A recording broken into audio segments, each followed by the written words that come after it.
So we'll go ahead and get started as people are still filtering in.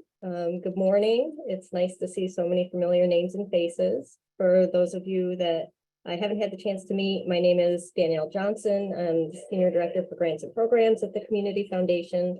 And I am really just here to welcome you to this new session. This is one of the most requested topics, if not the most requested topic that we get. So we're very happy to have Melissa and Kelly here to walk us through it. You will be receiving a link to a survey after the session, and I just really want to encourage everyone to fill that out. We hold these workshops based on the feedback that we get from you, and so there's an opportunity to provide that feedback for future workshops, and then you can always reach out to me directly as well with any suggestions. So with that, I will hand it over to Melissa and Kelly. Hi, good morning. Good morning, everyone. Good morning. Morning. So, hi. So I'm Kelly Fumarola, and my co-host is Melissa Maroney. So this is the introduction to grant writing, and we can introduce ourselves before I get started. So I am Kelly Fumarola. I am Executive Director of the Center State CEO Foundation and Center State Development Foundation. Those are not foundations in the way you might think of it, like the Community Foundation or the Gifford Foundation. They are essentially ways for Center State CEO to fundraise for its own programming. For those of you who don't know, Center State CEO is the Center State Corporation for Economic Opportunity. It is the regional chamber of commerce and economic development organization for a 12-county area that we refer to as Center State, New York. So I also serve as director of development for Center State CEO. And I guess I can talk a little bit more. My background way back when is in education, but then I found my way into the grants and nonprofit consulting world. So I was a consultant for a bunch of years before coming to Center State CEO to manage grants and fundraising there. Then Melissa can introduce herself. Hi, I'm Melissa Marone. I own my own consulting business doing primarily grant writing.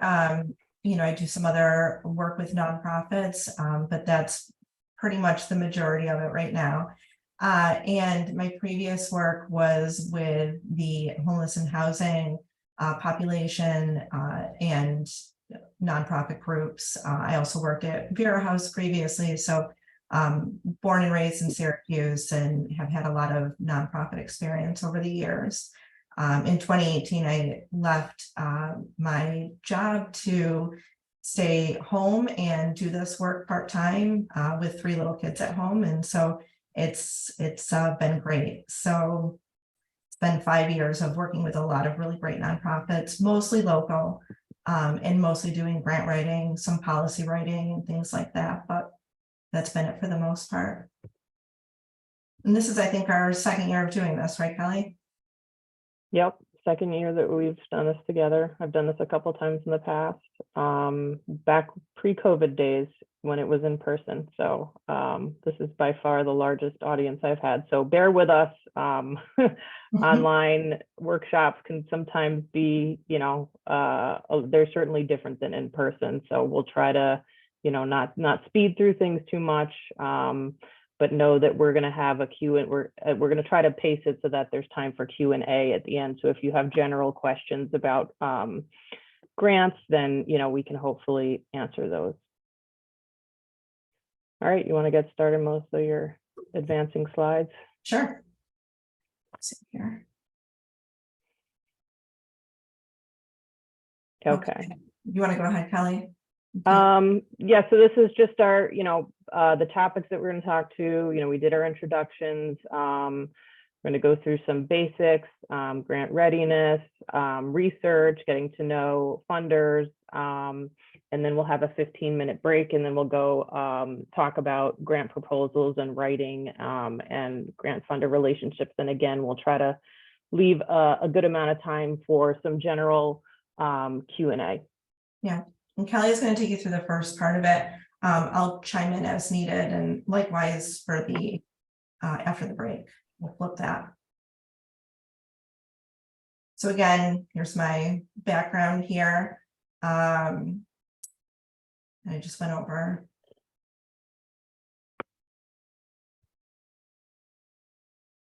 Kelly's. Yeah, and you'll all have the slides. They'll be distributed. Okay, grant basics.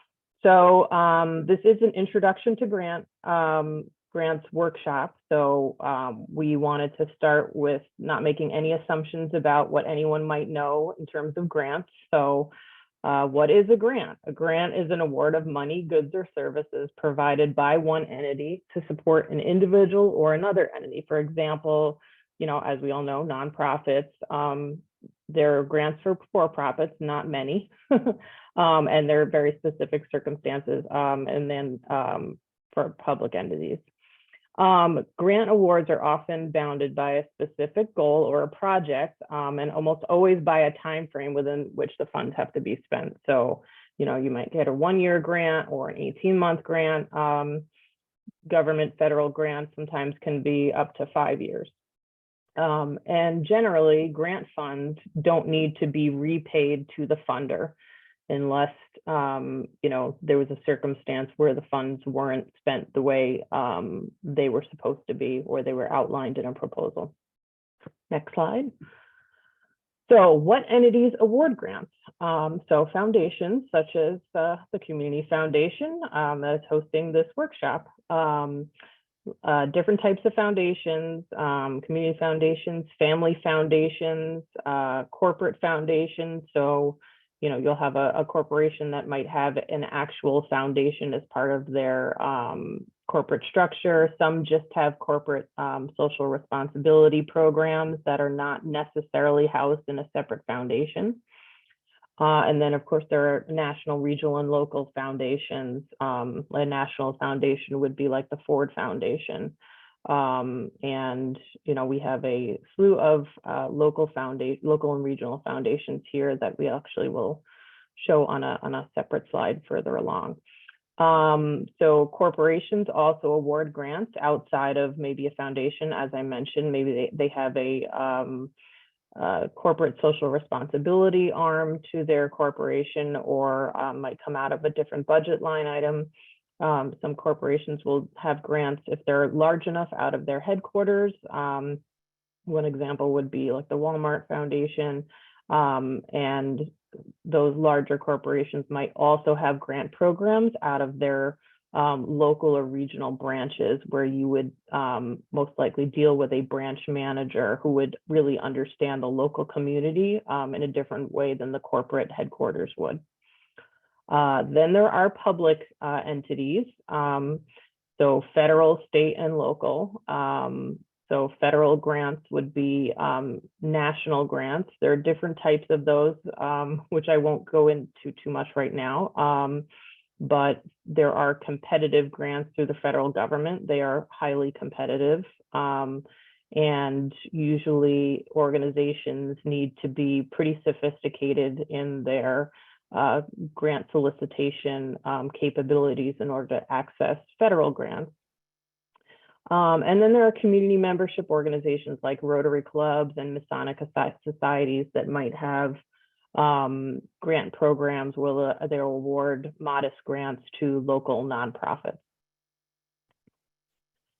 So what type of government grants are there? So locally, there are some grant programs out of Onondaga County, the city of Syracuse might have, and sometimes, depending on what it is, there could be a local municipality that might have a grant program. Some of these are, which makes it a local grant, but not necessarily.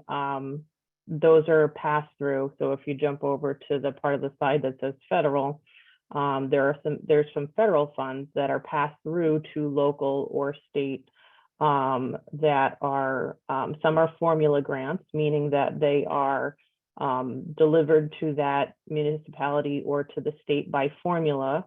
and then they are distributed there. So like education Title I funds are distributed that way. The city of Syracuse, for example, in terms of competitive grants, has HUD funding through the CDBG program, Community Development Block Grant Program, and that is actually federal pass-through funding. So the feds will award that funding to different municipalities across the country, and those municipalities will have competitive grant processes to be able to distribute those funds within their local region.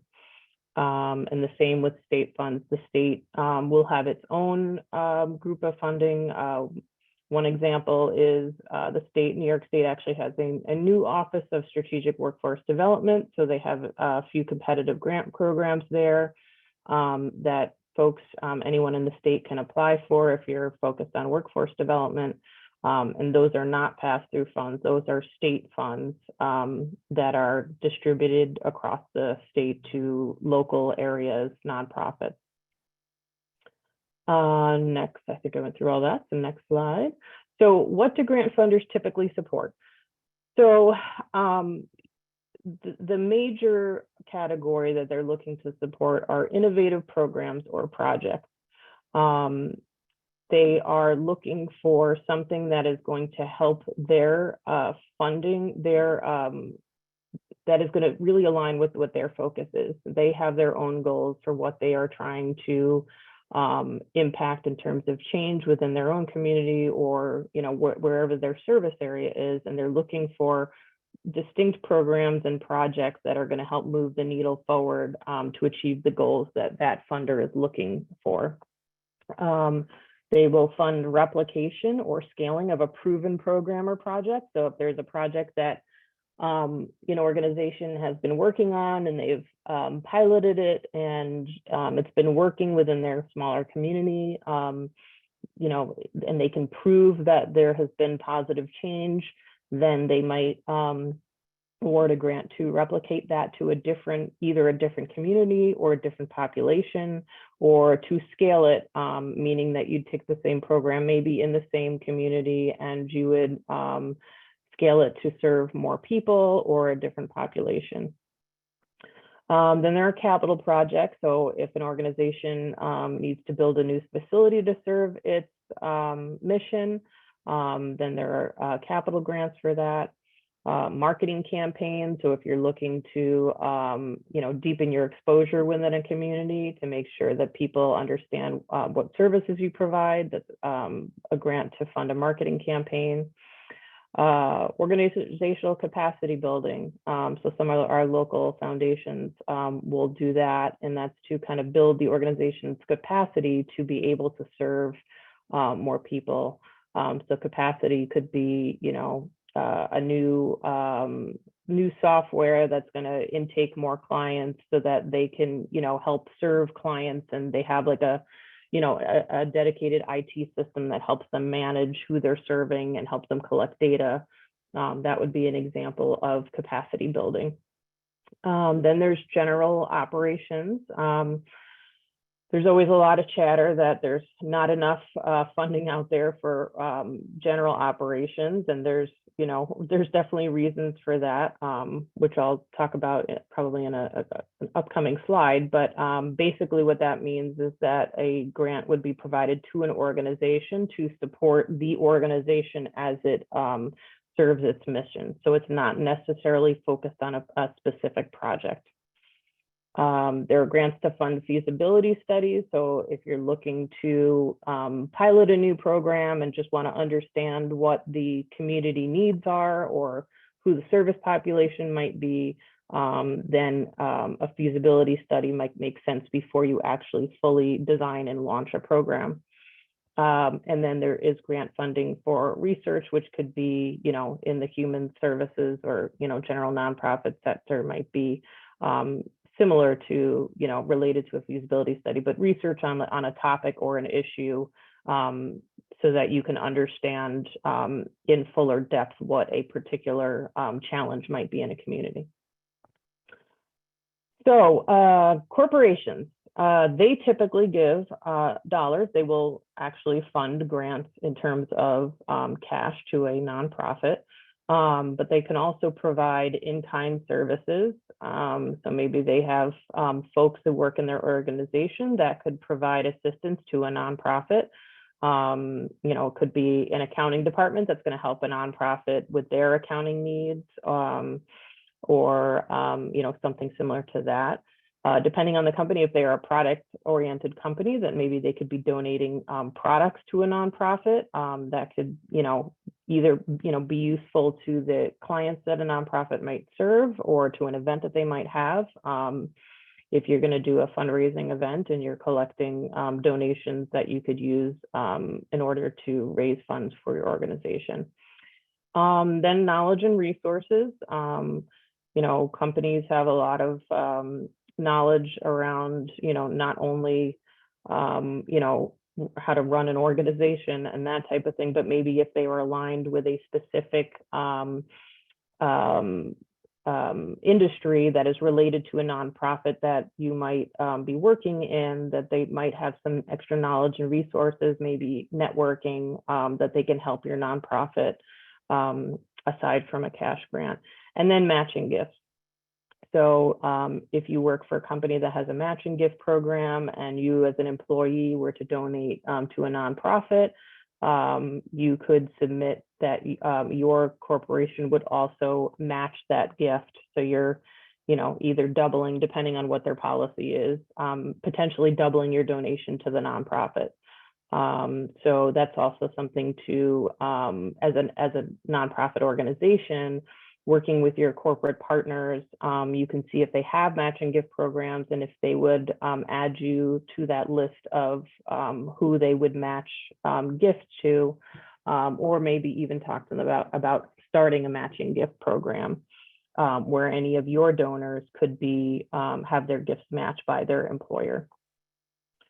So those are corporate gifts. So foundations, as you know, everyone typically thinks of first, dollars through grant awards. But again, knowledge and resources, you know, especially training programs like this one, the Community Foundation has a great slate of programming that they offer. So if you haven't checked out the rest, I absolutely would.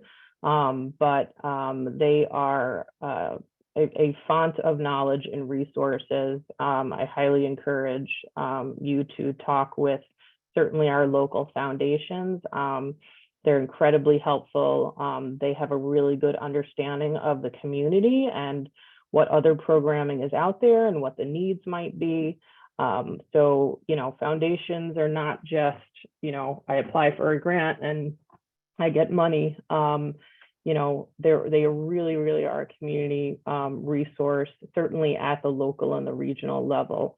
At the national level, they are absolutely great resources too. You know, especially if their focus area is in a sector that your organization works within, it's really great to go on their websites and just hunt around. A lot of times they will fund research in those industries or sectors, and you can use that to inform what your organization is doing. So they really are a wonderful resource, and it's great to, you know, because they have that breadth of knowledge, having funded so many other groups, either locally, regionally, or nationally, they're just going to have a perspective on what's happening on that higher level to help you maybe guide what you're trying to do at the local level.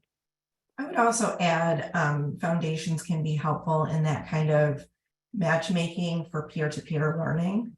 So facilitating, you know, hey, I have this nonprofit that's doing this, but there's another nonprofit in, let's say, Maine, that's doing the same work. They can help make that connection for all kinds of things, maybe taking a look at your policy documents and kind of not reinventing the wheel in that regard. So that's always a really worthwhile resource. Absolutely. And I think too, you know, it's also important to think about, you know, I think there's about 1.5 million nonprofits in the US, something around that number. And I'll talk about this in the slide that's coming up. That slide, right? So with all those nonprofits, obviously, like overall charitable giving in the US, these are 2021 numbers. The 2022 numbers just came out, but they didn't have this infographic yet. So I always like to give this infographic. So I believe this year it's about $500 billion in charitable giving total. This is across all categories. So you can see here in the little circle graph, 300, at least for 2021, 326 billion was individual giving, almost 91 million foundation giving, 46 million bequests. So folks leaving funds to nonprofits in their wills and trusts, and then corporate funding around 21 billion. So I say that, and 500 billion seems like a lot of money. My first point here is that overwhelmingly individual giving is a much bigger piece of the total philanthropic pie. Foundation giving, as you can see here, is about, just about almost 19%. So it's just something important to think of. And depending on the stage of your nonprofit, some of you might be attracting individual giving already. Some of you might not be at that phase. We're in an interesting time with social media and all that, where there's a lot of opportunity for peer-to-peer giving. Someone who's really excited about your organization, going on social media and getting others within their network to donate. That's a really good avenue to explore individual giving. And when we're talking about grant funding, and this is not to dissuade anyone, but just so we understand kind of the realities of it, it's a much smaller percent. And because of that, when you spread that out over 1.5 million potential grantees in the US, and I'm not even counting a lot of organizations or foundations in this country they only fund international agencies. So then you're further diluting the pool of funds that are available here in the US and certainly locally. So just to give a picture, the 500 billion might seem like a lot, but the overwhelming amount of that is attributed to individual giving. A much smaller amount is to corporate and foundation giving, which just demonstrates how competitive it is and why a lot of foundations will not provide general operating support, because there's so many nonprofits to give to, and they really are looking for projects and programs that are promising and really going to achieve impact so that they can replicate and scale them in other communities, and that those local communities and other places will take on those programs and fund them locally. There's just not enough funding, despite all of these, zeros on these numbers, to go around across the country. So, foundations and corporate foundations and corporations try to be strategic in what they're funding. So this, just to give everyone an overview, just to understand kind of the realities of where foundation and corporate funding fit along the entire, sphere of philanthropic funding in the US.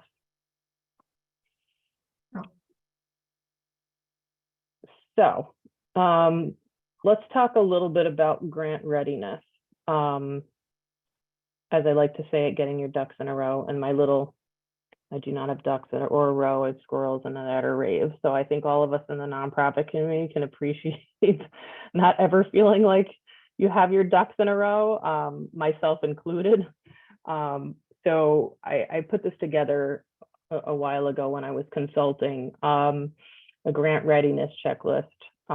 It is not exhaustive, but it's kind of a guide. And it's also not to say that if you don't have all of these things that you wouldn't be able to get a grant.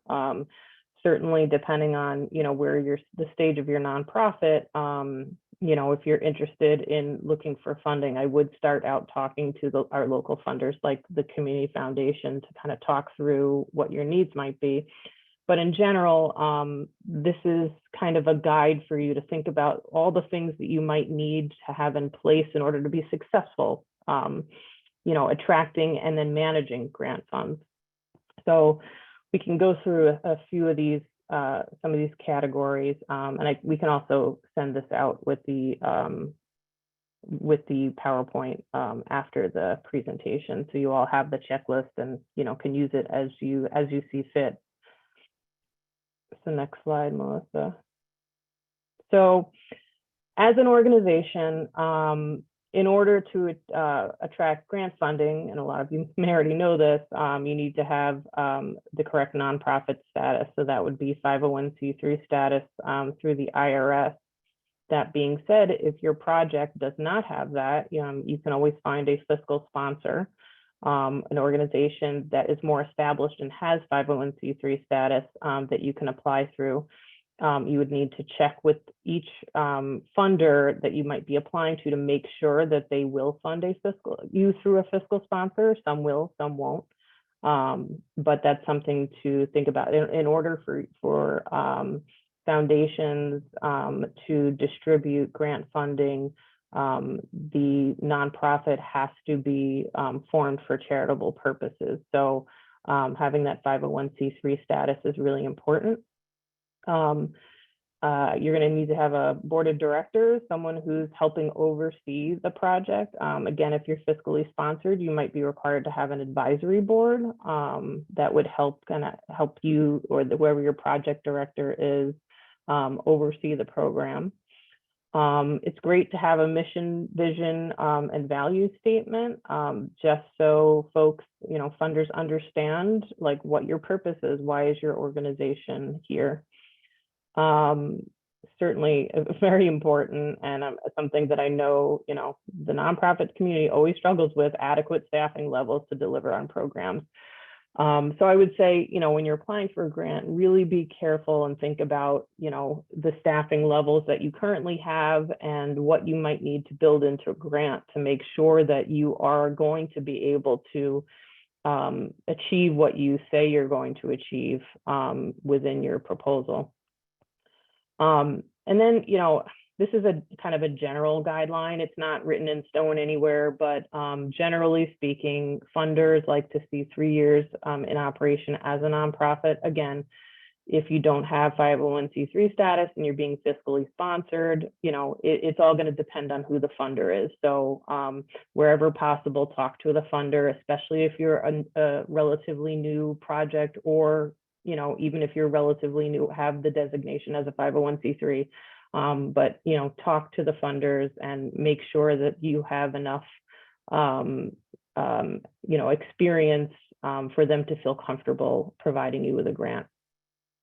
And then under expertise, so because there's so many great causes out there and people doing great work, in order to distinguish between all of the proposals that funders might get, they're really looking for you to talk about whatever project that you're going to, or program that you're going to be looking to support from a data and evidence-based position. So they're going to want to know, like, are you using best practices? So best practices meaning, within your particular sector, are you up on like the latest, research around what's working with certain populations? They really want to know that you have the evidence to back up what you're proposing.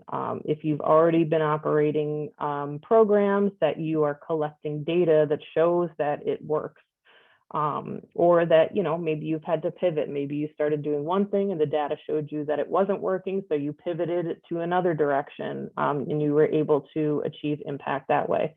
So making sure that you're starting to collect data in whatever it is, even if it's just an Excel spreadsheet to begin with as a new nonprofit, that's really important to think about what data you have, and that again, like, you're actively participating in whatever your field might be in terms of its knowledge base, whether that's industry associations, or going to local or conferences, or what have you. But really being able to demonstrate your organization's success using data and being able to speak to it in your proposals will be really, really helpful and help you be more competitive. Really important, grants management. A lot of, smaller nonprofits, this is tough because you might not have, accounting or finance or grants management staff. But making sure that you can actually not only, do what you say you're going to do in terms of the program, but that you're going to be able to manage the funding in a way that, no one needs to worry that they're, sending funding to your organization and they know that it's going to be managed and tracked and spent in the way that you said that it would. So, making sure that there's some, accounting procedures and internal controls. If that means that you have like an outside bookkeeper that you've, hired, but making sure that you're really tracking and keeping receipts and all that kind of thing. So you can have a clear path of, when the funding came into your organization and what it went out to support, whether those are vendors or whether it's staff or what have you. But having those procedures in place is really important for establishing trust. So make sure that before you apply for a grant, you're really thinking about those things as an organization. Next slide. So culture, again, because the world of grants is so competitive, funders, especially at the local and regional level, are really going to look for collaboration. They're, rather than getting 10 different proposals from, 10 different organizations in the same sector who are all, proposing slightly different things.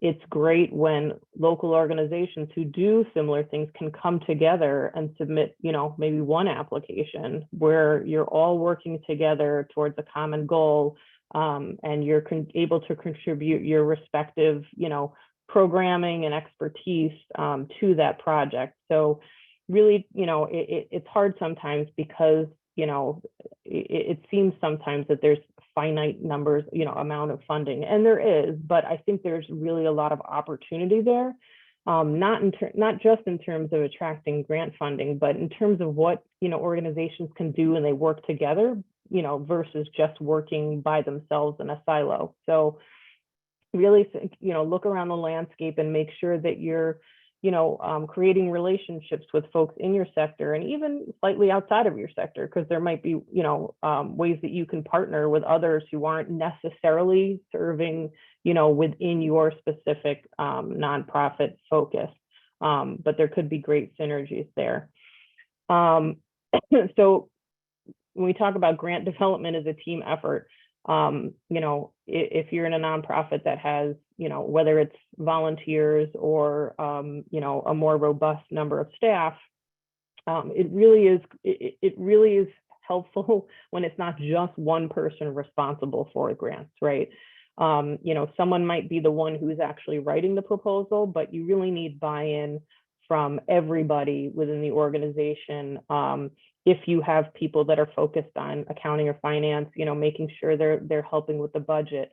Obviously, your on the ground staff people who are going to be, providing the services, make sure that they're informing what goes into the grant. Really looking across your organization and making sure you have that buy-in that, this is not just, Anne's responsibility over here. She's just going to, write this grant proposal and we're going to get all this money. It really needs to be an internally collaborative process, in addition to being externally collaborative. And then, having realistic expectations. Again, just because someone writes a proposal, even if it's a great proposal and everything's been well thought out, the competition out there, especially when you start looking out like statewide, nationally, there's so many factors that even the best proposals don't get funded. So yes, there's a lot of funding out there, but it does not mean that every time you apply for something, you're going to get funding. There's no magical pot out there where if you just send in a proposal, you're going to automatically receive funding. So I think that's making sure that your organization understands that across the board is really important to do, because otherwise it sets up these really unrealistic expectations. And if any of you in grants and fundraising where that's at least even part of your job, it can get frustrating when others in your organization don't understand that, even if you do put your best foot forward, it might not be successful and having nothing to do with the effort you put in. So making sure that you're really talking about that as organization is important. So finances, and again, depending on the stage of your organization and what I talked about in terms of, who is funding that entire $500 billion pot, it's great to work towards having your annual operations covered by non-grant resources. I mean, that is always my goal for an organization, and it's even in my own organization, we're not anywhere near there. So, but because grant funding is it's so unstable, making sure that you're developing other resources through individual giving, other types of fundraising efforts, diversifying your revenue streams is incredibly important, because once a grant runs out, and if you have staff funded through that grant, you're scrambling to, figure out how you're going to keep those staff members. So it's, for any organization that's grant funded, it's always important you have to stay, a few steps ahead to make sure that you're constantly planning for the out years when a grant might expire, and that you're creating other revenue streams beyond just grants. And then, involving your board. Some organizations have certain levels that if you're on the board, you have to give that amount. What I generally say is the goal should be 100% board giving. If your board, even it could be a nominal amount, but if you can say that 100% of your board members donate to the organization, if they don't support your organization, you're going to have a hard time finding anyone else who wants to support your organization. They're the ones there overseeing, helping you work through, plan for the future years, make sure the organization's stable. It's incredibly important. And it's actually been, I've seen it on grant proposals where funders will ask, do you have 100% board giving? So something to talk about with the heads of your organization and the board. And getting your board involved in fundraising. It's a very scary thing for some board members, but there's lots of different ways to do it. Some people have networks of people who might have more funds than others. But even anyone's network can be engaging people who might be excited about your organization, where their philanthropic interests align with your organization's. But even things like having your board sit down and write thank you notes, to funders, whether they be grant funders or individual funders, is a way to engage your board. And then proposal development. So make sure you set aside sufficient time to develop a proposal. It always takes longer than you think it will. The questions might seem simple, but when you sit down to write it, and you really make sure that you are answering the questions, and that you're collecting and writing about the data that you've collected and making your justification for why you're applying, that takes time. Try to find somebody who has some good writing and editing skills who can review. I've done this for many, many years, and I'm constantly finding things, if I have someone else look at it, they're going to find things I didn't pick up on because I'm just too close to it. And then make sure there's, internal accountability for deadlines, so that if you're going to apply for a grant, everyone's on board and understands it's due on X date and we need to work towards that. And everyone has to, kind of figure out how they can adjust their schedules to make it happen, so it doesn't just fall to one person, or you're not scrambling at the last minute. Because at the end of the day, then the proposal is going to look like if when things get done at the last second, things get missed, or it doesn't end up being the level of quality that it could be. I'll say too, I use Google Docs a lot. I pretty much only use Google Docs, and I use Grammarly. And so that's a really good resource, because it will catch things that, you might not have intended to say, and you could say things a little bit differently or better. So that's a really good tool. Absolutely. Yeah, whatever you can use that's going to kind of help. And a lot of those resources, they're free. So Great. Yeah. and then this is just a list of documents that you should think about collecting that might be requested as attachments to a proposal. And again, we'll send this out, but these are, not all of these will be requested. Some of these might not be relevant to your organization, but always make sure that you have everything that a funder asks for. Don't submit an application if you don't have everything, unless you talk to the funder and have a waiver for whatever reason. Also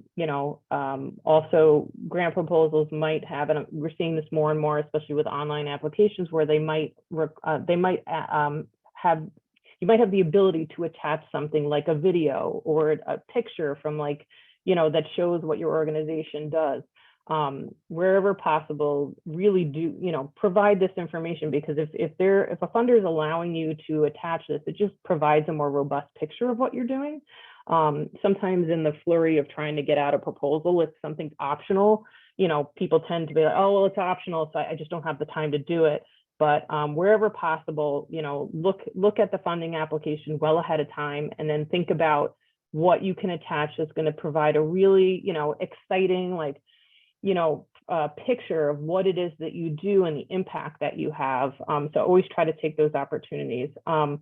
And then one thing that I just added, and because I haven't revised this yet, but more and more we're seeing funders ask about staff and board demographics, which I think is absolutely great, and especially when you're an organization that's serving a marginalized population. They want to see that your staff or your board is that population is represented, so that everything you're designing is not is in collaboration with people from that community who might have, had those same or similar challenges. So there's ways to do this. I just found a good tool on Candid that it's a good demographic survey, because you want to be sensitive about how you ask these questions, and that they are done anonymously, and that you also have the option for someone to select that they do not want to fill it. They don't want to answer the question, which is fine. So if a funder would require something like this, I'd look into tools, survey tools where you could survey your board and staff and not make assumptions based on who you think is in your organization, but have it come directly from them if they're comfortable talking about it. So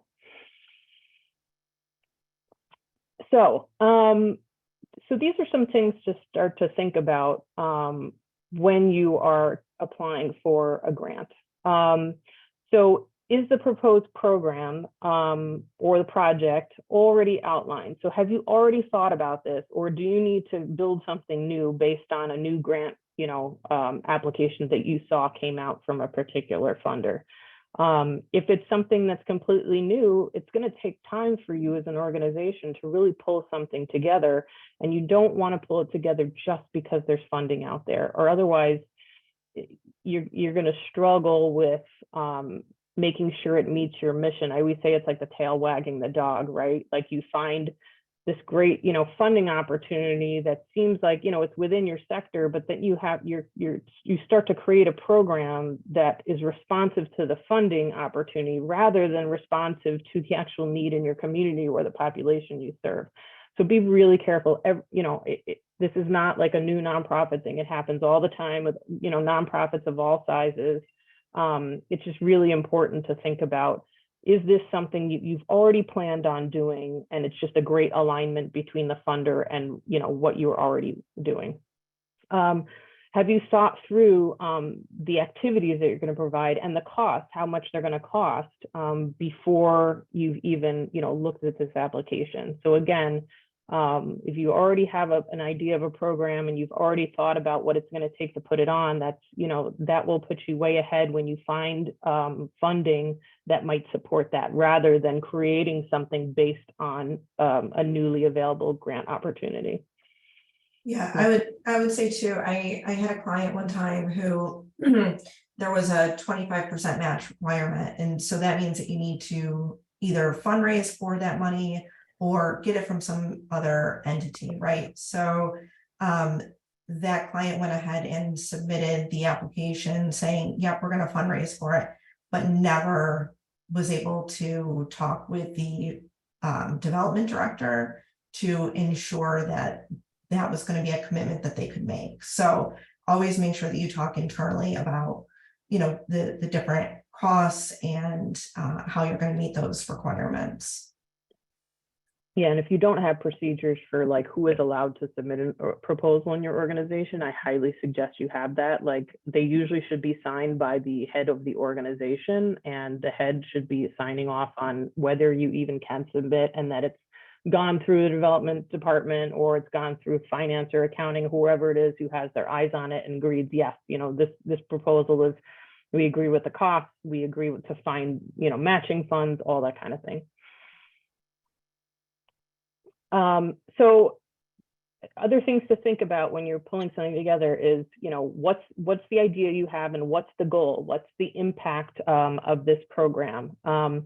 Does it align with your mission and your strategic plan? Not every nonprofit has a strategic plan. Some of them have them, but they're, pages long. Some of them have them where they are, plan on a page kind of thing. But basically, again, it's the tail wagging the dog. You don't want to be applying for something that doesn't align to your mission and what your plans already are. What specific need does it address? Who will benefit, like the details, as detailed as you can get as all of these, not just saying, people who live in X neighborhood. What type of people? What age of people? What's their life circumstance? Who do you serve specifically? And how, who benefits from the service that you're going to provide? An important one, which is, I think gaining more and more attention, is your program or project informed by your focus population? Who are you providing services to? Did they have any input? Is this even what they see as a solution to the challenges that they are facing? So it's really important to make sure that your organization understands the population that you're serving. Why is your proposed approach likely to work? What evidence do you have to back up that if I do project X, I tell you I'm going to do project X and it's going to achieve this outcome? But how do you know that? What other, did you pull this from maybe another community that had a similar successful program? Really try to find some data and evidence for, why what you're proposing, are you pretty confident it's going to work? Does that mean it's going to work? Maybe not, because we all make a lot of assumptions when we design a program, right? And then when you get into it, you start to realize, well, that didn't work. But it's the constantly going back to not only your clients, but your partners, and figuring out why that didn't work, and then talking to the funder and saying, hey, this didn't work. I think we need to fix it by doing X, Y, Z. Can we slightly change the budget? Having that constant conversation between all the parties involved is incredibly important. But at the onset, you really have to have a good reason and rationale why you think what you're proposing is going to work. Why, this is a big one, why is your organization best positioned to perform this work? Why shouldn't it be another organization? Are you collaborating with other similar organizations so that together you're going to achieve, even greater outcomes working together than you would have, on your own? So really helping the funder, especially if the funder doesn't know you, understand why you are in the best position to achieve these outcomes with the program you're proposing. Making sure that your budget is well thought out. How much will all of this cost? And are the costs reasonable? And are they aligned with what you're saying in your proposal? And then you need to think about, after you have all of this down, this should ideally be happening before you even identify a funder. This is, what you should be thinking about for every program or activity you have in your organization. Once you have all of this, then you think about, what funders are out there that, might support it. And that's when you start to look out into the landscape and find funders. Next slide. And so this is where we get to grant research. So where do you find information about opportunities? So once you've planned all your programs, your activities, you really have good rationale, you understand what all the costs are, now you can start looking for grants. So there are a lot of resources. Some of them are paid, some of them are free. You can do searches for organizations 990s, other nonprofit organizations. There's an IRS tool, a charity lookup. You can look up 990s. They're usually, a couple years behind. But if you look up a nonprofit that's within your sector and in your, locality or region, you can find out what kind of grants they might have received, or and really get a sense of what might be out there. You can look at other nonprofits' annual reports.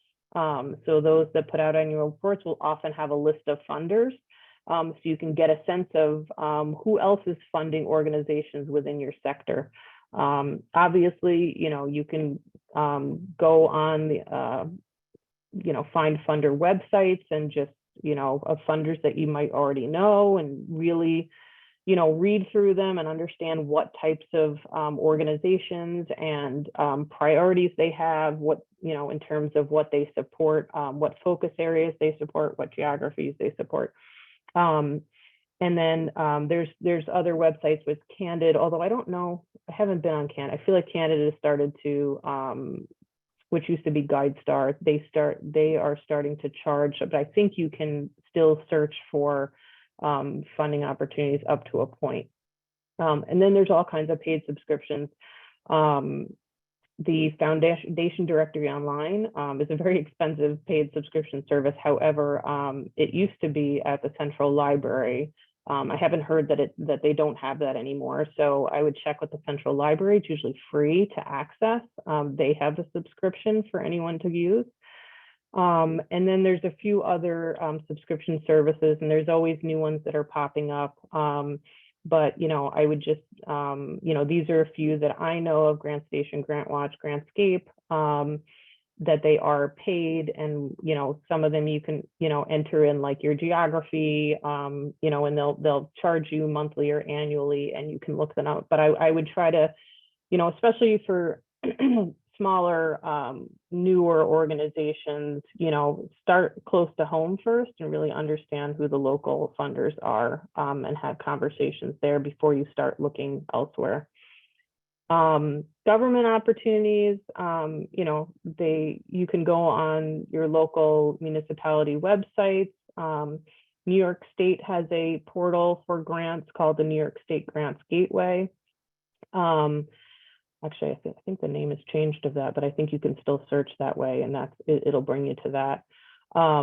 New York State also has the CFA process that's generally focused on economic development type things, although there are other types of funding that tend to go through that process. For the most part, it's an annual process, but each of the there are 10 regional economic development councils across the state. So ours, the CNY, REDC, they host CFA consolidated funding application workshops to help understand the CFA process, and to see there's guidebooks and all kinds of things where you can look and see if there might be a grant program that aligns with your organization and what you're trying to do.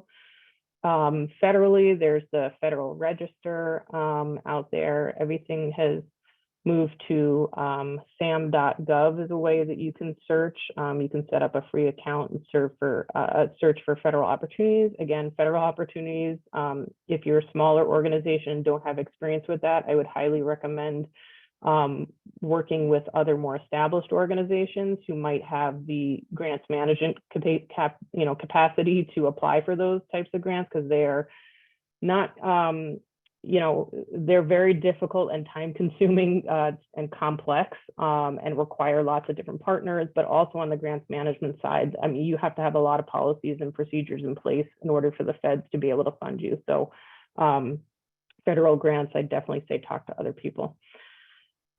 Again, start with start local. Always look in your local community. Here are our Central New York foundations, the larger ones. There are some smaller family foundations. There's also donor advised funds, which is a whole other thing that, certainly the community foundation can talk to you about. But these are our major foundation partners here in Central New York. So how do you know if a funder is a good fit? And this is really important. When you go on a funder website, really do your homework. Look at all of the things that they're talking about. It's usually listed on their websites. Sometimes you might have to go look at their 990 through the IRS, but for any of the more established ones, they're going to have it right on their website. Look what their mission is, see what their priorities are, see what the geographic scope is, see what types of projects are eligible and not eligible.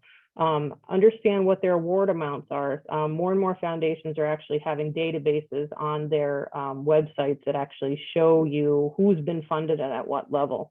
Or you can check 990s for that. Or you can just ask like what the funding range is if you can't find it anywhere. But try to do your homework first, because a lot of foundations, have generally a small number of staff. So make sure that all the information you can have, that you're getting ahead of time, and then ask questions for things you absolutely can't find or need more clarification on. Understand, are they currently accepting applications? Or are they looking for letters of intent or inquiry, which are just shorter, hey, here's who we are, and we're kind of thinking of this, this project. Do you think this is something that you could fund? See if they're accepting those, and then understand who they've recently funded, and if it seems like it might be aligned with what you're doing. Next slide. So again, you can find this information on websites, on IRS 990 forms, those free and paid grant resources. You can also, if you're paying attention to the news, you'll often see, sometimes they'll announce, I know Syracuse.com will sometimes announce grant awards from local foundations. So, even just Googling, and try to find out who has received a grant within your sector, and certainly through your own associations with other folks in your sector.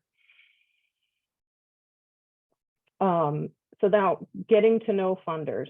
Again, after you've fully researched the funders, make a plan for contacting them and pay attention to how they want to be contacted. So some of them will allow you to, they'll have like a form that you can fill out on their website for inquiries. Some of them will, say, here's a form to fill out for inquiries, but we don't accept unsolicited applications. So be careful about what you're asking.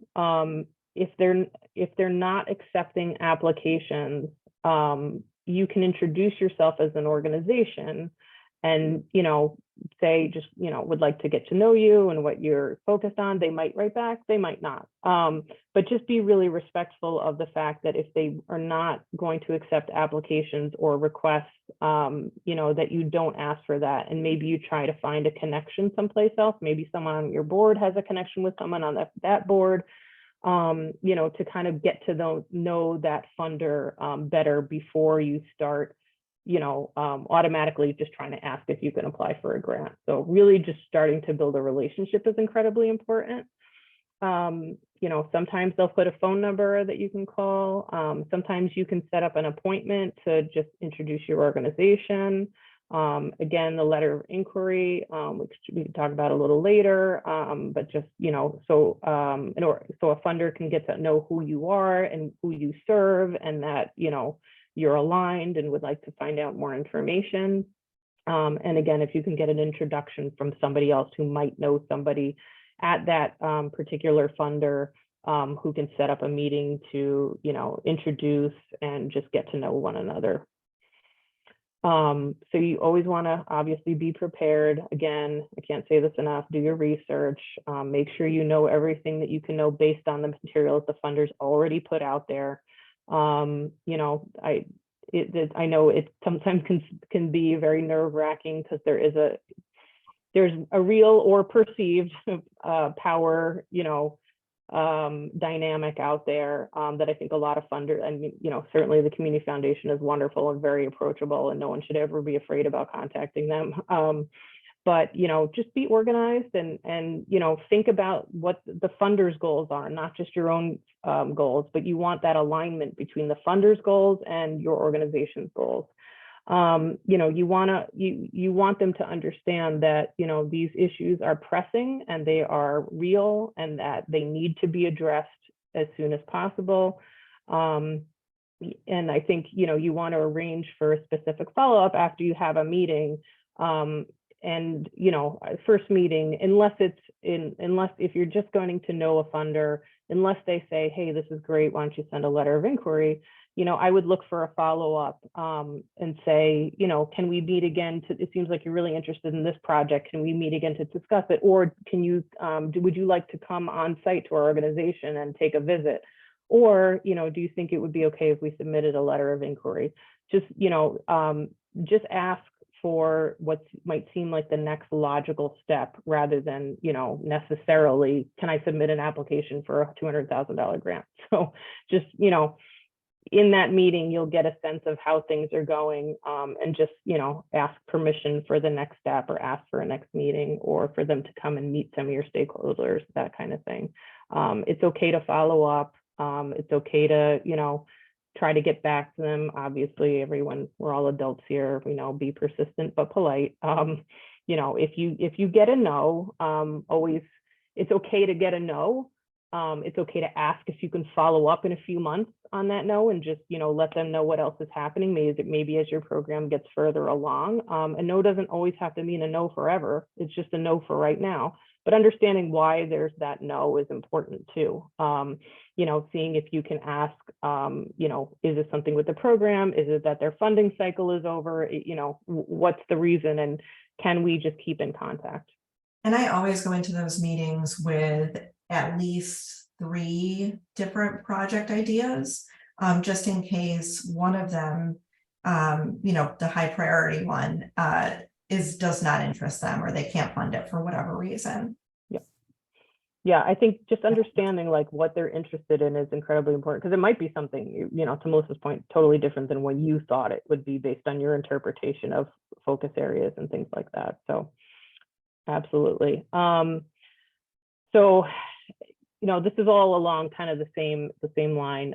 You want to understand that why you're contacting them. Are you just trying to meet them because they're a new funder, or new to you, or you're a new organization, or you're serving a different population? What's the need or the opportunity?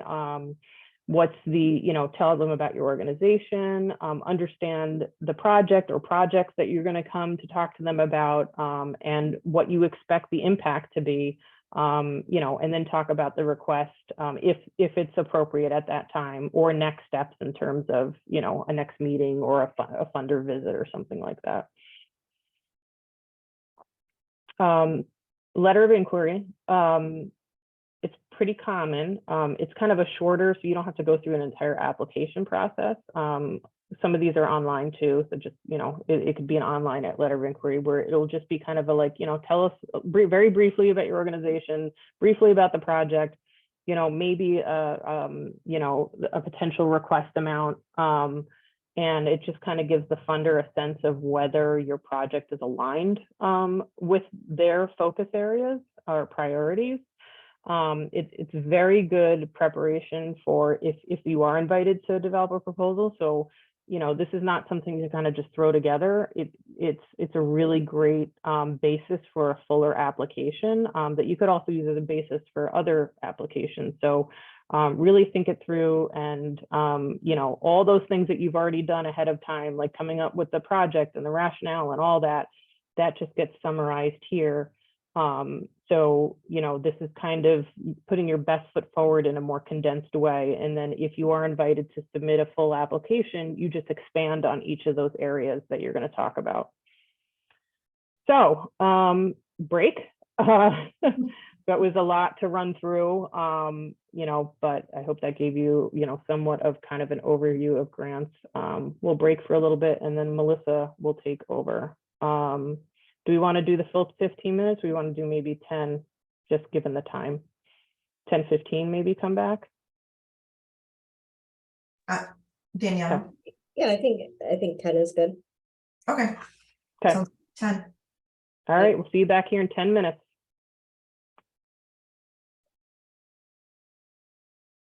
All right, great. So welcome back.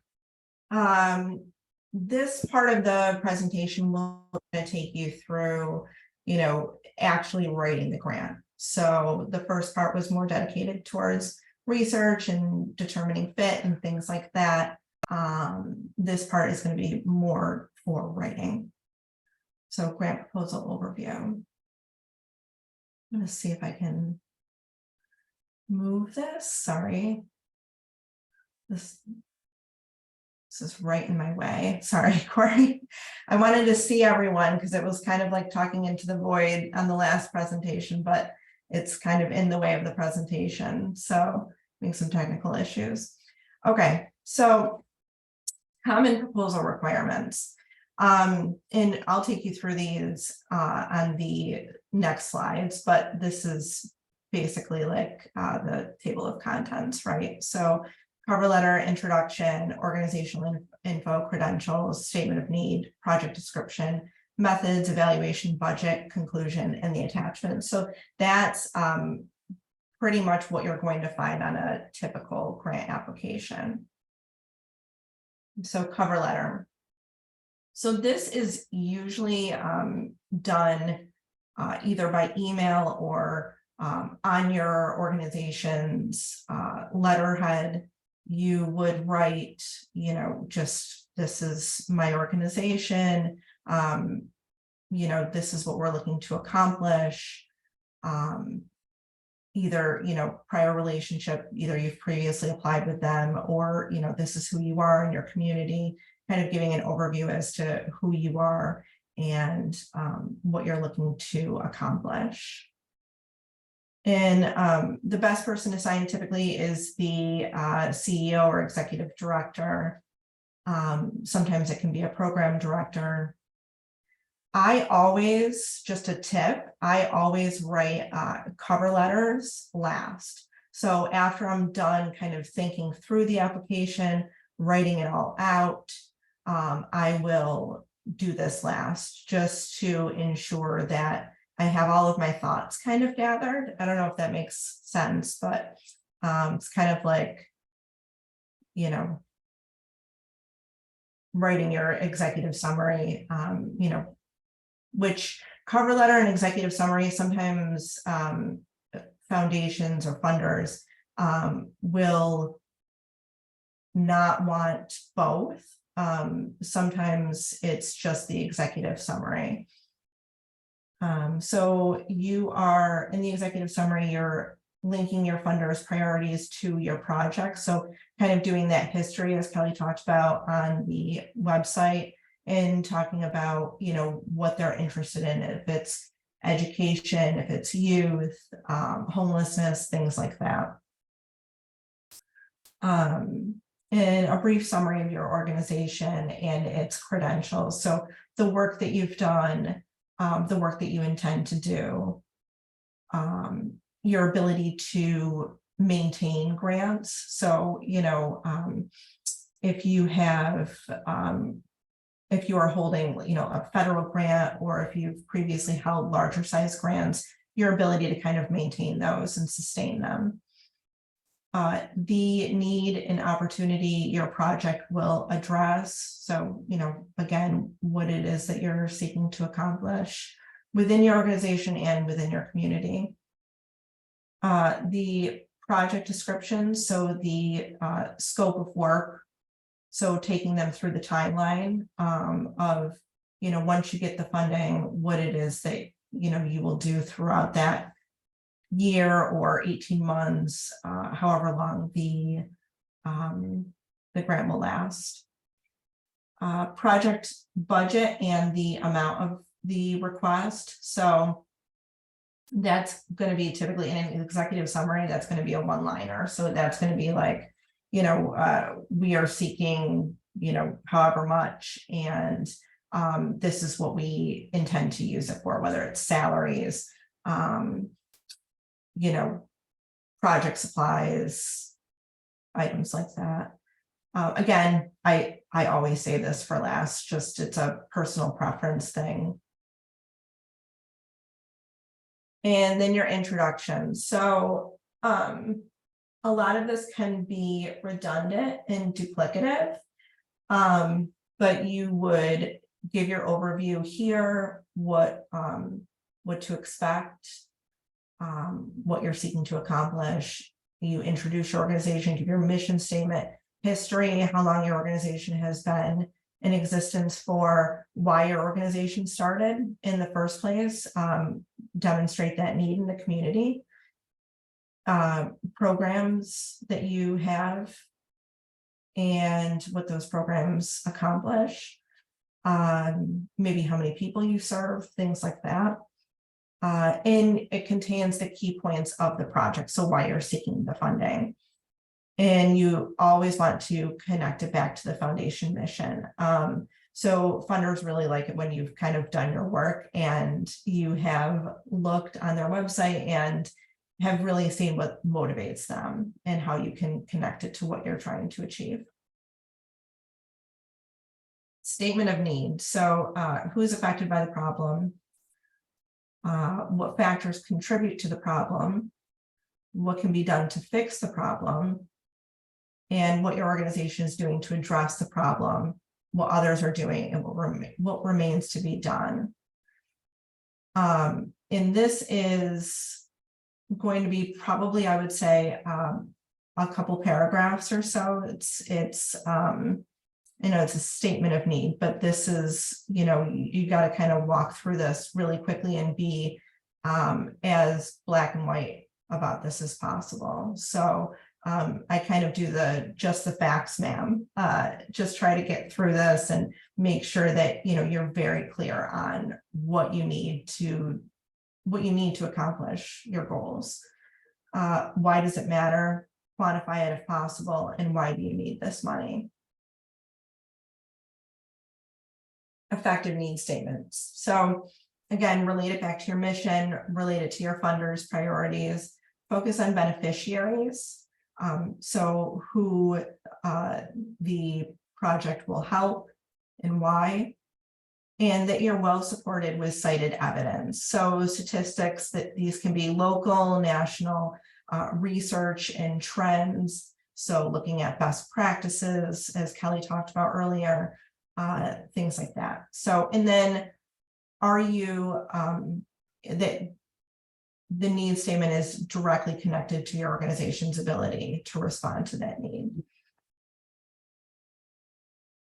And statistics, I love using your own data. So saying, this is, I always kind of go back to homelessness because that's my wheelhouse, but how many people you've been able to house in the past year and, get out of homelessness. And in the next year, this is how you're looking to expand, things like that. So looking at your own statistics as well as local and national statistics and research on what's needed. So great need statements, again, avoid circular reasoning, use stories anchored in hard facts, just the facts. I've seen need statements where it's kind of like this waxing poetic, if you will, this kind of like going into the weeds. Just give the facts on this. So show knowledge of similar organizations and efforts. This is, again, the peer-to-peer thing that I was talking about earlier. So, in Massachusetts, they have been able to, have this kind of program with this kind of results. So, if any of you know, in my father's kitchen, the program, the panhandling program. So they actually found that program from a program in Albuquerque, New Mexico, and they talked with them, used all of their data to demonstrate the need, and that this is an effective program and it works to help people move from panhandling to actual employment. So, and then you're conveying the urgency, walking a careful line. Foundations want to give to sustainable organizations. So this is kind of the, if we don't get funded, our organization is going to close. That's not a good needs statement. You want to, say that you need the funding, but also that you're able to sustain your organization.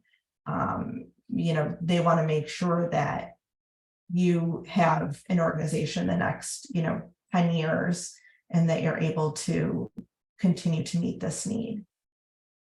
Yeah, and I just want to jump in there that it's important to think about, when you're talking about urgency, while the funding is going to support your organization, again, as Melissa said, like really focus on who's benefiting. So, maybe you need a new IT system to help you, track and manage your clients. But at the end of the day, like, what's the impact of that on your service population, not on your organization? So really focus on whatever you're having funded at your organization. There is an impact on the people or the, whoever you serve in your community. So just always keep it focused on that broader impact, not necessarily impact to the organization, your organization itself. Mm-hmm. Thanks, Kelly.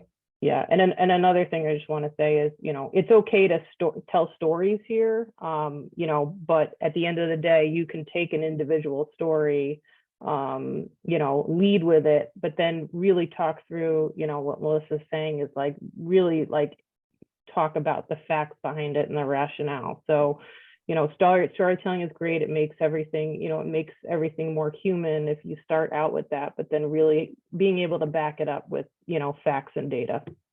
Yeah. I tend to be more black and white in my applications. And then, some people tend to be on the other side of the spectrum and, kind of go into that waxing poetic, and you got to kind of meet somewhere in the middle. So it's a dance. And then example of an effective needs statement. So you can go ahead and read this.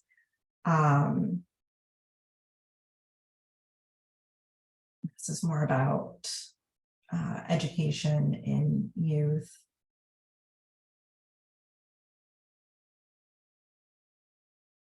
Okay.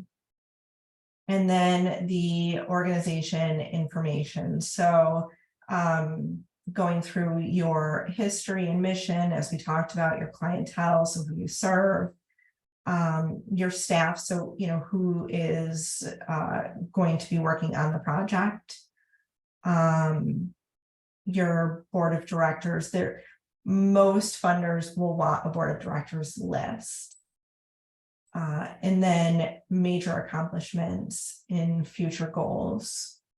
So what you've already accomplished, what you intend to accomplish in the future, organization's capacity to carry out the proposed project. So looking at your previous ability to hold and maintain grants, and then the diversity of your organization, which is what we talked about earlier.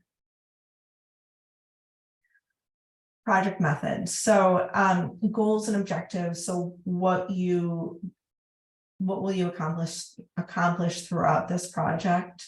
And we'll take you through goals and objectives a little bit later.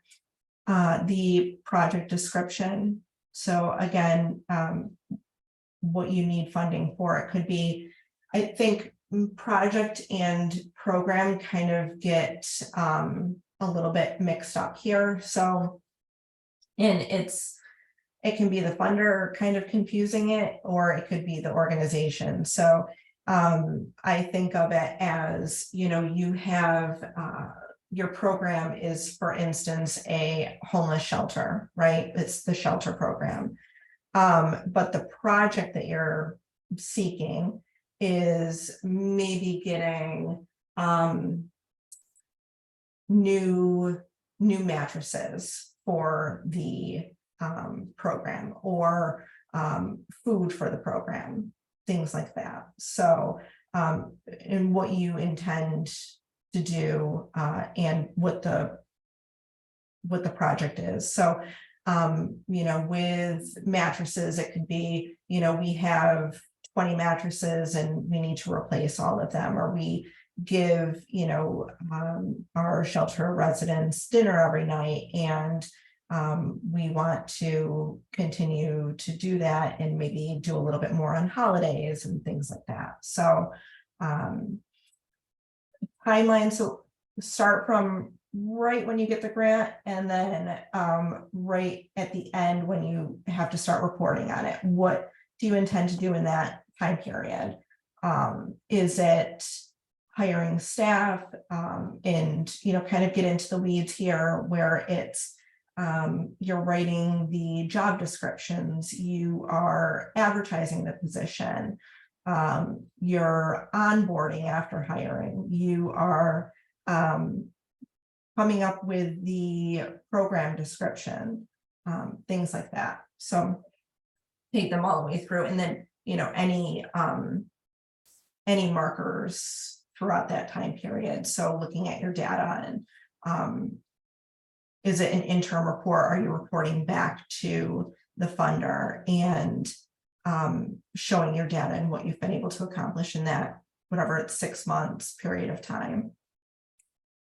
And how will you track those outcomes and evaluate those outcomes? So most of the time it's, you know, a survey to your clients, and it's coming up with that data and saying, you know, 75% of the people were satisfied with the food that they were provided, and reporting that back to the funder, and evaluating that for future funding.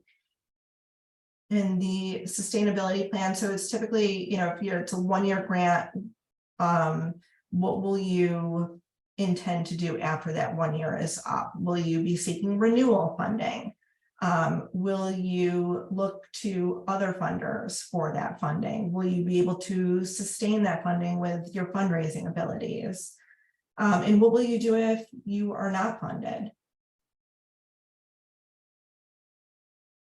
Okay, so think through all of those things before you get started.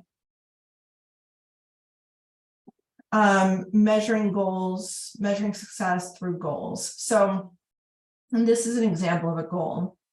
Youth Right, this is just a, you know, fake nonprofit that we came up with. So Youth Right will create and operate a 2-hour after-school program at 2 city elementary schools that improve writing skills for 25 4th and 5th grade students who scored in Tier 1 on the state writing exam. And this quote, "A goal without a plan is just a wish." So you start with your goals, and then you move into your outcomes and objectives. So again, be really clear and specific. So SMART goals, specific, target a specific area for improvement. So looking at your programs, looking at your project and saying, okay, this is where, you know, we have room for improvement, and this is why we need the funding. Measurable, so quantify or at least suggest an indicator of progress. So how will you be able to measure that that your program is making strides? So have you been able to house the people that you said that you're going to house? And you can easily track that through data. Attainable, so assuring that an end can be achieved. Realistic, state what results can realistically be achieved given the available resources. So kind of, you know, don't say that you're going to do all these kind of grand and extravagant things unless you can actually accomplish them. And then time related, so specify when the results can be achieved. So is it going to be, you know, during the 1 year, or will you start to see some of those impacts later on after the funding has ended?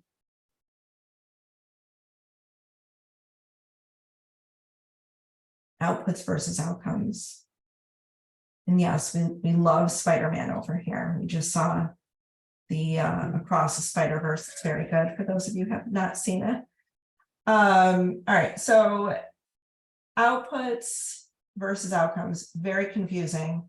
Outputs is what you will produce.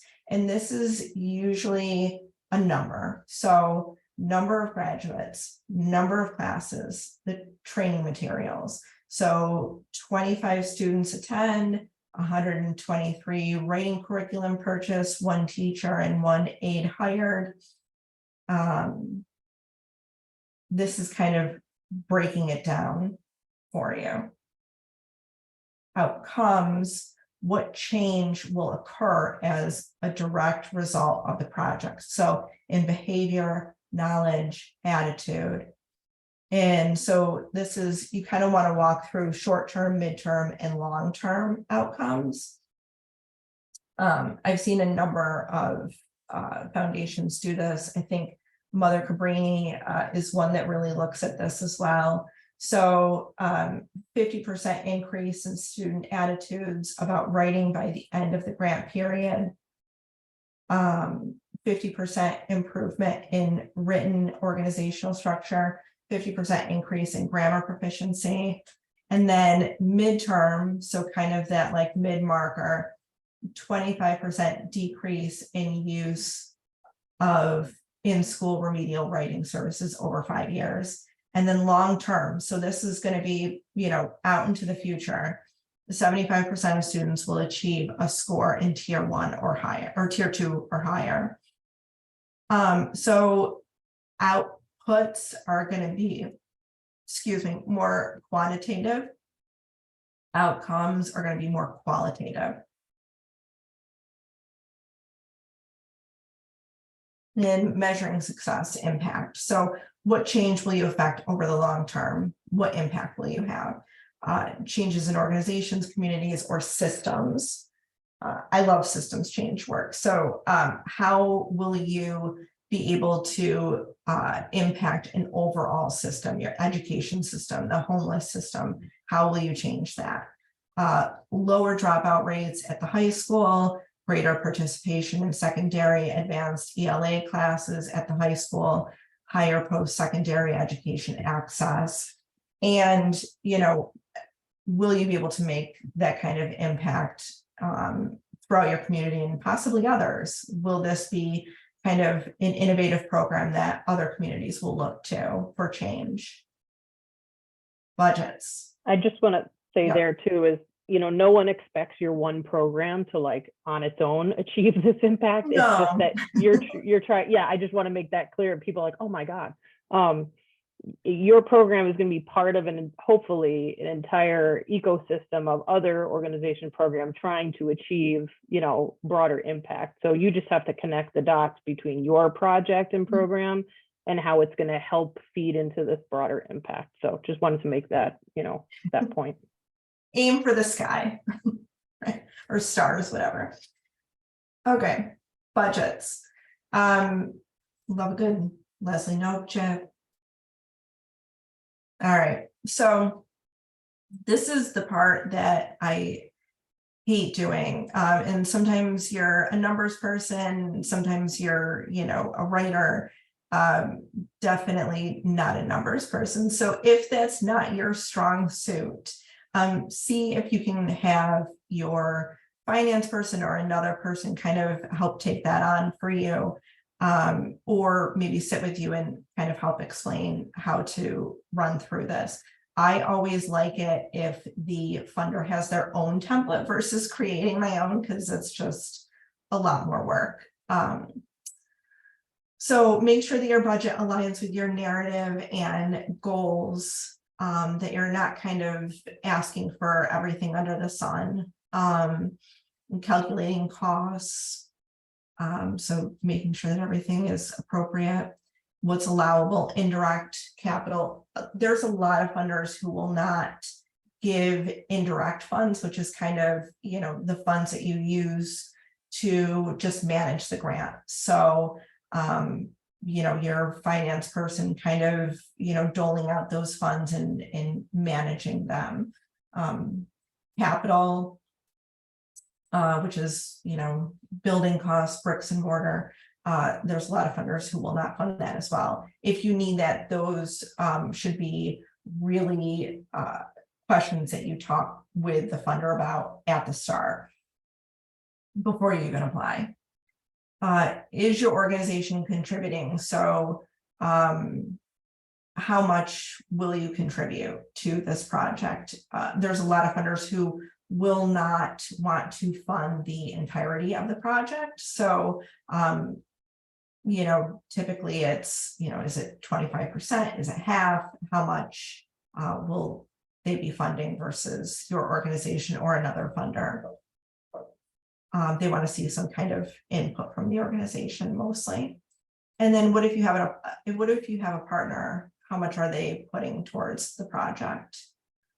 Again, do you need help? We talked about that. And then creating your own budget versus using a funder's template. We talked about that. Program versus project budget. So, again, thinking about, is it the homeless shelter and then the food, or, the mattress example that I gave, or like an arts program or something. I just want to jump in just about calculating costs, because I find this a lot. So, depending on a funder's budget template or whatever, you can always create your own, budget templates and just use it as a template. If a funder has a template and they require it, then use theirs. But calculating costs means, not just saying I'm going to, $5,000 is going to support staff time. Like really, like what does that mean? So I'm going to have, 2 staff people. One is what we call full-time equivalent. So that means 100% of their time is allocated to this project. So that would be 1 FTE, at salary level equals how much. If someone's only working half time, you would do 0.5 FTE times their full salary, which gives you just the salary that you're going to include in the budget that's applied to this project. So you really want to show like the drilled down cost, like understanding what each cost is. If you're going to print out flyers, it's, I don't know, 50 cents per flyer times 1,000 flyers, get down to that level of detail, because it just shows that you've really planned this through and that the costs aren't arbitrary and they're reasonable for what you're trying to accomplish. So just, definitely spend time on budgeting and breaking down all of those costs in your budget. Yeah, I would say too, if it's a larger size grant, kind of think through if it's a case manager that you're seeking funding for, right? Is a portion of the program director's salary going to be used for supervision? So thinking about it in that perspective as well.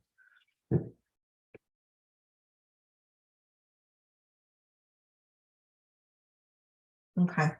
And then the proposal review process. So the initial screening, we talked about this earlier. So usually done by an assistant and takes care of incomplete, inappropriate requests, correct spelling and grammar. Again, I love that Grammarly.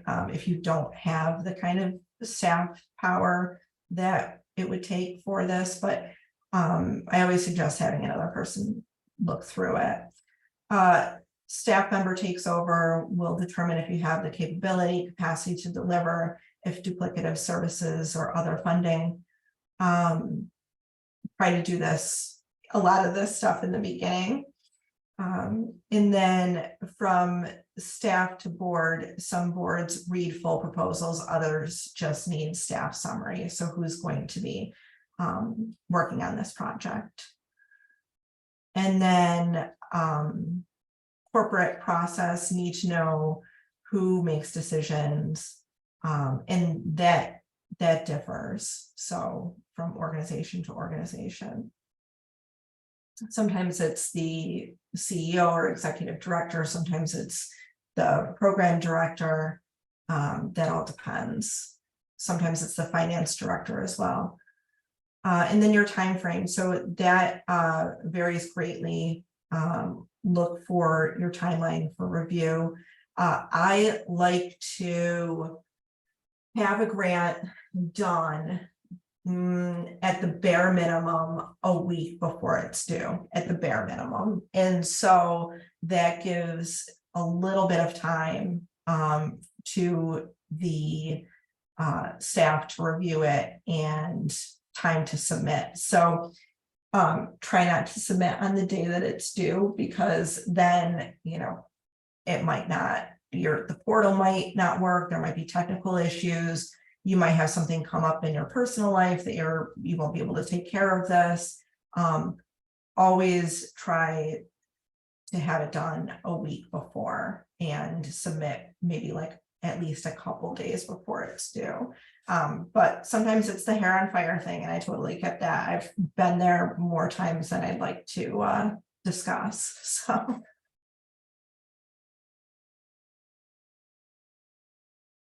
And then, did you get the grant? Princess Bride, anyone? All right, so after the decision, so proposal tracking, projects in the pipeline, deadlines, decisions. So, you know, you're tracking your proposal and trying to figure out your projects and other funding streams, and making sure that, you know, it all kind of, all the pieces of the puzzle come together. And hopefully you're tracking this in some kind of a way. So I know there's a lot of organizations that just track their proposals on a spreadsheet. So, you know, they'll say Central New York Community Foundation and, you know, pending grant for this project. And then you change that to awarded or rejected. Some organizations have a more kind of robust database like Salesforce or some kind of, you know, portal that they're using to track those. Follow up on your proposal.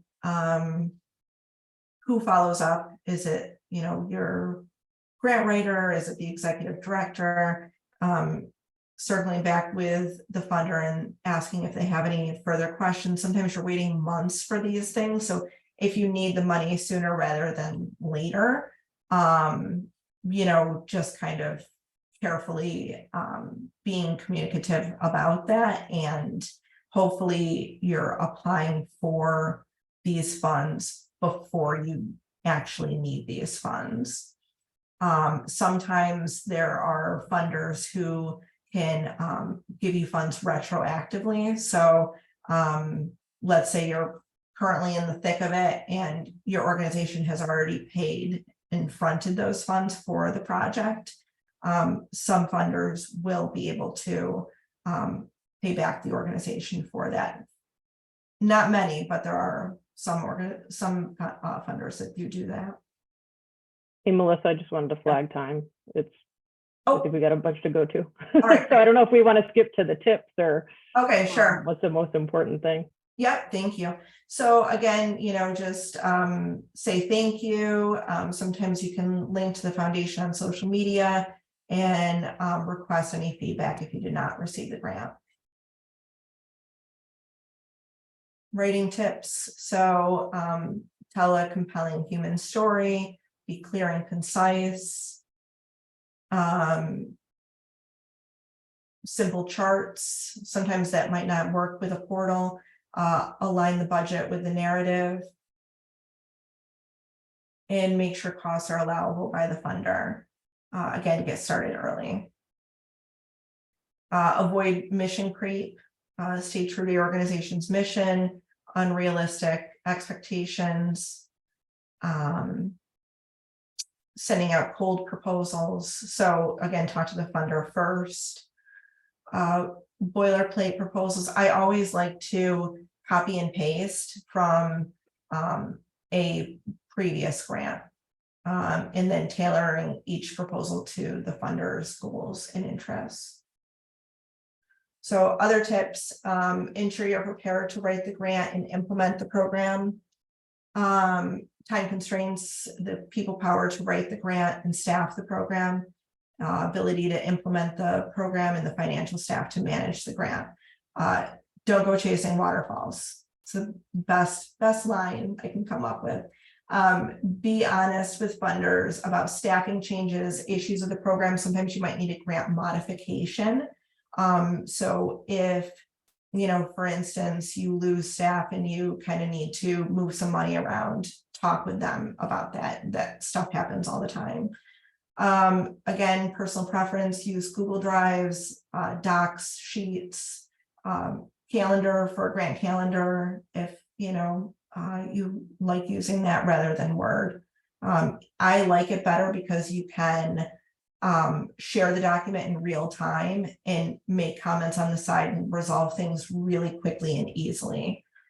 And then you can kind of just copy and paste into the funders portal or download it and send it over to them. Have a master application template that you continually update. I would say update that annually and then copy and paste from that in other applications, but make sure you proofread. So that has like your mission statement and your history and your programs, all of that there. Develop a system to keep track of grants. Again, it could be a spreadsheet, but perhaps you grow it into a subscription. And character limits. So please only use one space after the period. That will cut down on your character limits. I know there's a lot of 2-space people here. And be really clear. So go through and just kind of keep revising for character limits. It's the worst part, I think, other than budgets. Avoid dreamer language and kind of bloviating, and stick to really clear needs and strategies about what you need, what you will do, and how you will achieve your goals. And just maintaining that funder relationship. Make sure that you're transparent and you're willing to pivot, that you can be trusted. And then grant reporting. So making sure that you know when the reporting deadlines are, and then just making sure that you are collecting all of this information as you're going. On the program side, making sure that they're taking pictures of, what's being accomplished and, kind of getting those success stories and things like that for the report. Make sure that the funds are being spent in a timely manner as well. Okay. Woo. Any questions? So Melissa, I have a few that I've taken from chat. So Okay. I'll start with one that's probably relatively new for both of you to answer, but any thoughts on using AI assistants like ChatGPT to help write grants? No. Yeah, that's Putting me like out of business. Yeah, that's all the rage now. So I have not used any of that yet. What I will say, and what I've heard from other folks, is that it's a good way to kind of get like words on paper or, virtual paper. But, you really need to be like developing your own language, but, like any tool, it has its place. Again, if you can use it to kind of get words down and kind of, get your own brain thinking, and then you can use it just as like a real basic template, but then you really have to add like the nuance about your organization, about the field, and certainly any data that gets pulled from, the N.E.W.S, as I like to call it, from, through ChatGPT. I think you really have to vet. I wouldn't trust anything that gets pulled into, from any, ChatGPT or whatever. I would really just, again, use it as like a just language template where you can, add on to it if you're like, stuck for time. I would say too, as I'm writing a grant, I'm kind of thinking about the organization, I'm thinking about the program, I'm thinking about, maybe they should, if it's a disability organization, maybe you should have more people with disabilities on your board of directors. How can we shape your board of directors differently?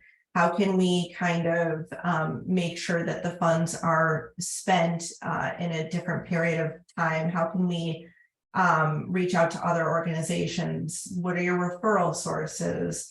what about this nonprofit? Have you ever thought about, working with them? I'm thinking about all those questions. ChatGPT is not going to do that. So Perfect. A few more. So when listing your goals, should they be more focused on outputs or outcomes? Goals are like, so the outputs are just like what you're gonna, I'm gonna host 2 classes. There are gonna be 10 people in each class. Your goal is more related to the change. So it's more related to outcomes. So, your goal is like, what's the overarching region? What are you trying to accomplish? What are you trying to accomplish? And then the outcomes are like, what you're going to achieve to get you to that point. So, there's lots of like, you're going to see like different definitions for outcomes, impacts, like goals, like those words get thrown around a lot. But, basically the outcomes are like what the change you want to see, and it has to be measurable change, right? So like, how are you going to measure that change?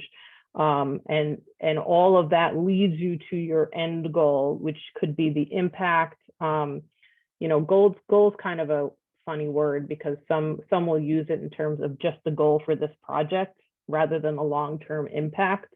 So, I think as long as you're just talking about what change and impact you're going to have, like, different funders are going to have different definitions, but you can always ask, if it's possible, ask a funder what they mean by those terms. yeah, and I would look on just Google, let's say you are, a literacy organization. I would Google goals for literacy organization grant applications, and that should help your mind kind of come up with some ideas on what's needed. So when budgeting for staff allocation, is FTE cost calculated as salary only or salary plus benefits? And is it different for project only grant funded hires versus regular staff who are participating in the project? So a lot of what we usually do and what's usually requested is fringe is usually a separate line item. So you would just do the FTE times the full salary and then get that. And then at the end of that, depending on how many different fringe rates you have at your organization, like we have one. So we would just take all of the salary and apply our fringe rate to it. And then that gets you to the fringe calculation. But you might have different fringe rates depending on, different categories of employees. But usually fringe is separated out as a separate cost. But again, the fringe is only applied to those FTE hours that you're actually going to apply for in the grant. So it's not, unless you have 5 full-time employees who are working their entire time on this project, you're probably going to have like parts of salaries, and that's what you're going to apply the fringe to, if that makes sense. I feel like there was another part of that question too that I just forgot. So in the interest of time, we have a couple more. How do you have any suggestions for getting past the feeling of embarrassment or stigma when writing a grant request? Stigma in terms of like asking for funds or?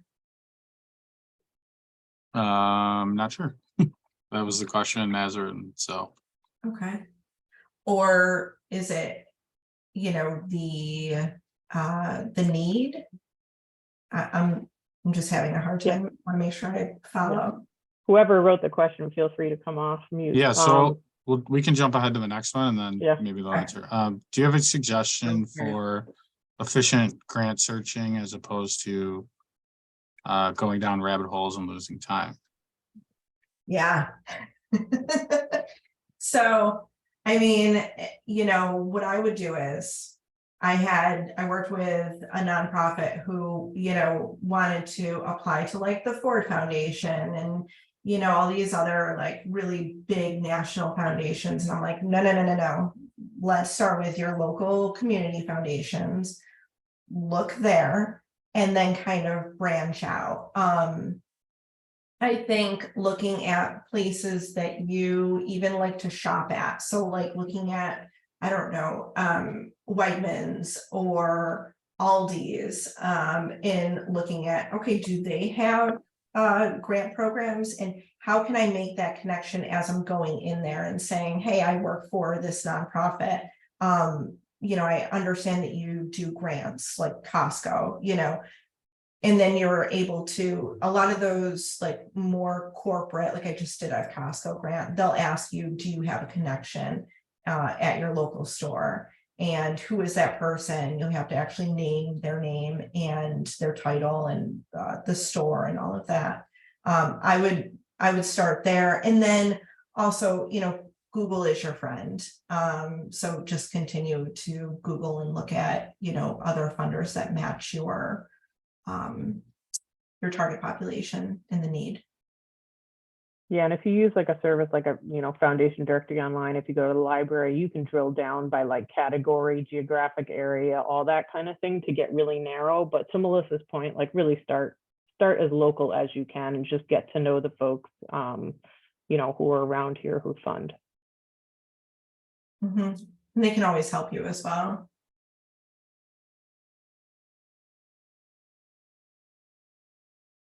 That's it. Did the person who asked that question want to? Yes, can you hear me? Yes. Hi, this is Brenda Muhammad from Force, and I've been in the process of submitting a grant to actually what I consider a friendly funder. But the situation is, I'm having a hard time writing it because it seems embarrassing to me. Our organization, we do great work in the community, I think. But during the past year, we have a little small community center, and we have this room that's supposed to be a community computer room, classroom, but it has gotten overwhelmed with some of the resources and supplies. It looks like a storage dump, but I recently almost lost the fight to COVID and was put on life support, the whole everything. And now I use a wheelchair. We're a very small volunteer-driven nonprofit. And we need to bring in a professional organizer and get some other things to make it where, like, there's spaces in our small space. I can't go. I'm the executive director. I do a lot of our trainings. But it's so embarrassing putting it on paper. But basically, it needs to be more accessible. The things that we're asking for will allow us to increase the number of people in our class, the ones that we can serve, the people we're trying to reach.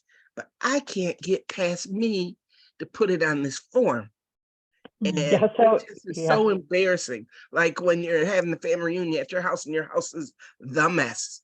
And but I'm hearing from you that this is just, a lack of capacity issue. You are volunteer led and you have so many resources maybe that they're just, need to be organized. So rather than focus on like the state of it as you might see it as a mess, it's, you have this abundance of materials or equipment or whatever it is. You just need a better way to manage it and maybe inventory it so that you can, deploy it within your community or use it for your organization. So, yes. I would try to look at it as an opportunity, like anything, like if you collect data and you have it on a messy spreadsheet, you might need like some software to better organize it. And that's just going to help you better serve your clients. So right. I wouldn't look at it in terms of being embarrassed. I'd look at it like, look what you were able to do when you were able to collect. So now all you need are systems in place to better organize it. And then you need to just show that direct line between, needing to organize it and having, shelving systems or whatever it is. And what that will do in terms of helping your clients. Like I'll be able to better see exactly what we need and understand if we're low on something or, we have too much of this and, it becomes maybe an inventory management system. So I think, I wouldn't look at it as anything to be embarrassed about, but, something to be proud of that you collected all of this and now you need it to be more accessible and useful to the people that you serve. So just focus it on the impacts of the people and that, these new systems will help you to, to serve more people. Thank you. Thank you. Thank Sure. you. I'm Well- feeling some type of way. It's just like, oh my God, we got to get this going because we can do so much, but I haven't healed like I thought I would. And it's a year later and I'm still in this damn chair. And so it's like driving me Well, nuts. well, good I'm luck. happy Write it that away. you're still with us. I think COVID took a lot of organizations, not necessarily down, but kind of in a standstill mode. And they're still kind of clawing their way back to normalcy, or, you know, whatever was normal for them. Right, Danielle? I don't know if you're seeing that with a lot of the local nonprofits still kind of coming back from that. Yeah, absolutely. I think it was a couple of years of survival mode, and now it's kind of just what you're saying, getting back to the core work and the work that needs to be done, and how do we do that in this slightly different landscape. Yeah.